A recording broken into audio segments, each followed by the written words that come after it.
بسم الرحمن الرحیم الحمدللہ رب العالمین والصلاة والسلام علی سید الانبیاء والمرسلین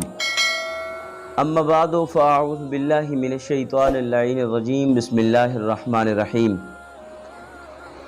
ناظرین کرام، احباب ذی وقار، آج ہم نے قربانی کا طریقہ کہ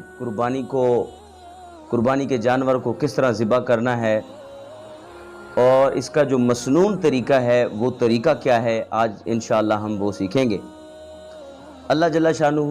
ہم سب کو دین متین کی صحیح معنی سمجھ نصیب فرمائے اور احکام خداوندی شریعت مطہرہ پر ہم سب کو اللہ جل شانہ چلنے کی توفیق مرحمت فرمائے۔ ناظرین کرام، آپ جانور لے آئے ہیں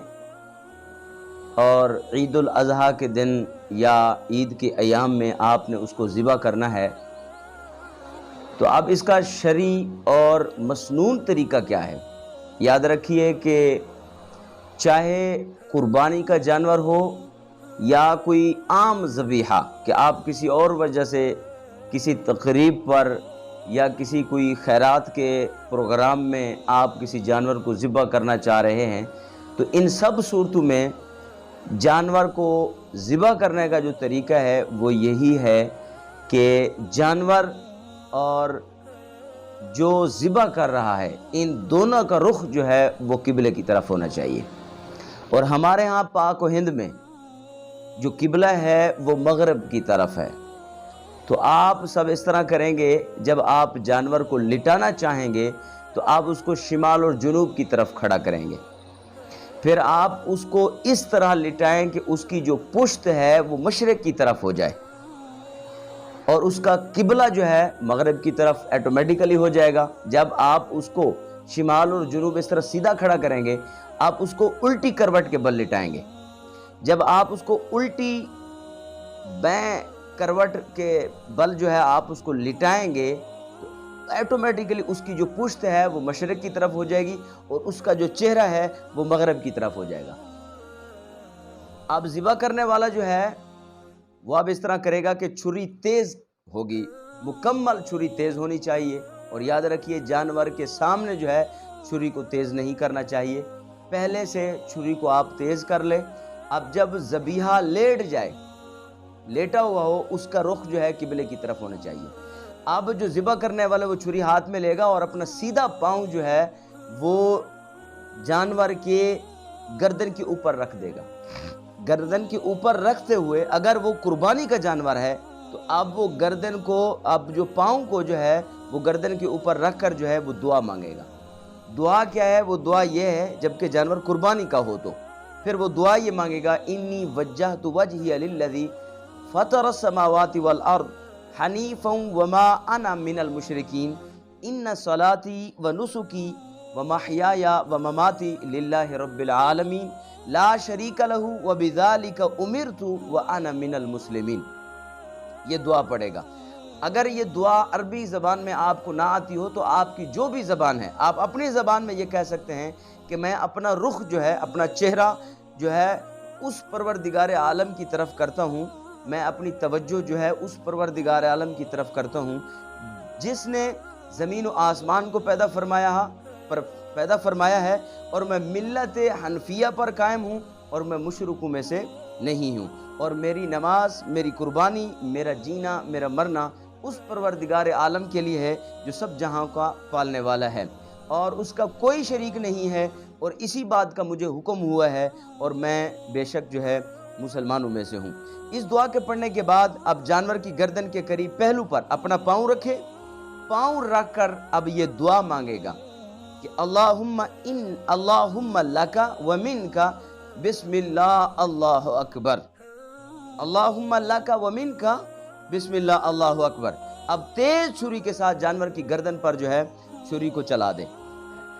اب جب چھری کو چلائے گا تو اس بات کا خاص لحاظ رکھا جائے کہ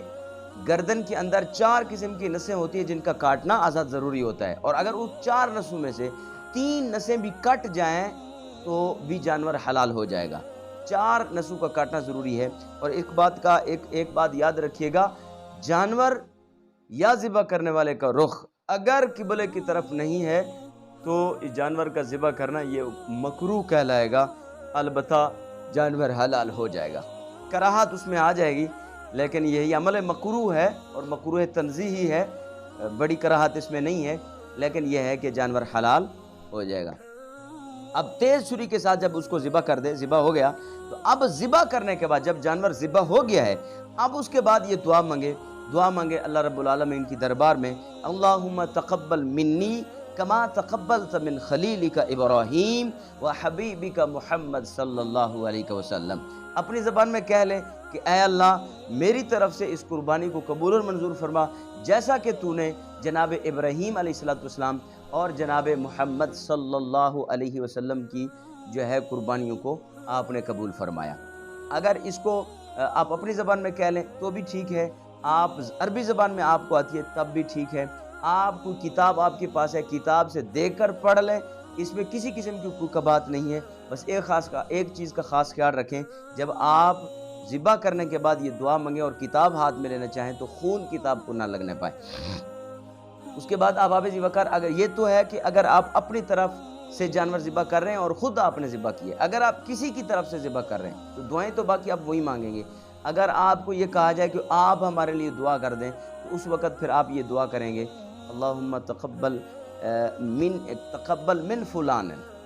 یعنی جس شخص کی قربانی ہے آپ اس کی طرف سے کہیں گے کہ اے اللہ یہ قربانی ہمارے فلاں بھائی کی طرف سے جو ہوئی ہے اس کو اسی طرح قبول فرما جیسا کہ تو نے جناب ابراہیم علیہ السلام اور میرے کریم آقا علیہ السلام کی طرف سے قربانی جو ہے قبول فرمائی۔ تو میں امید کرتا ہوں یہ مسئلہ جو ہے آپ کو سمجھ آ گیا ہوگا، اور ایک بات کا خاص خیال رکھیے گا، اکثر ایسا ہوتا ہے کہ ابھی روح جو ہے وہ نکل رہی ہوتی ہے اور ہمارے قصاب جو ہوتے ہیں ان کو انتہائی جلدی ہوتی ہے، کیونکہ قربانی کے ایام میں انہوں نے دیگر لوگوں کو بھی انہوں نے ٹائم دیا ہوا ہوتا ہے اور وہ کوشش کرتے ہیں کہ اس جانور کو جلدی سے بنایا جائے اور پھر دوسرے مقام پر پہنچا جائے۔ ایک بات کا خاص خیال رکھیے گا کہ جب آپ جانور کو ذبح کرتے ہیں اس کو ٹھنڈا ہونے دیں، اس کی روح صحیح طریقے سے نکلنے دیں۔ ہمارے ہاں ایسا ہوتا ہے کہ بعض اوقات جو ہے قصاب جو ہے وہ جلدی میں اس کے گھٹنے توڑ دیتا ہے، اس کی گردن کو علیحدہ کر دیتا ہے اور جلدی میں جو ہے اس کے چمڑے کو جو ہے ادھیڑنا شروع ہو جاتا ہے۔ آپ اگر اس کی روح نہیں نکلی ہے تو اس کو ڈبل تکلیف ہے، اور یہ تکلیف جانور کو کہیں ایسا نہ ہو کہ قیامت کے دن جو ہے اس کا حساب دینے پڑ جائے۔ لہٰذا جب آپ جانور کو ذبح کر لیں دعائیں کریں اور جانور کو اچھی طریقے سے ٹھنڈا ہونے دیں، جب اس کی صحیح طریقے سے روح نکل جائے اب جو ہے اپنی کارروائی بقیہ جو ہے آپ شروع کریں۔ تو امید کرتا ہوں کہ آپ کو یہ بات سمجھ آ گئی ہوگی۔ اللہ جل شانہ ہم سب کو دین متین سمجھ کر اس پر صحیح معنی عمل کرنے کی توفیق مرحمت فرمائے۔ وما علیہ الا البلاغ۔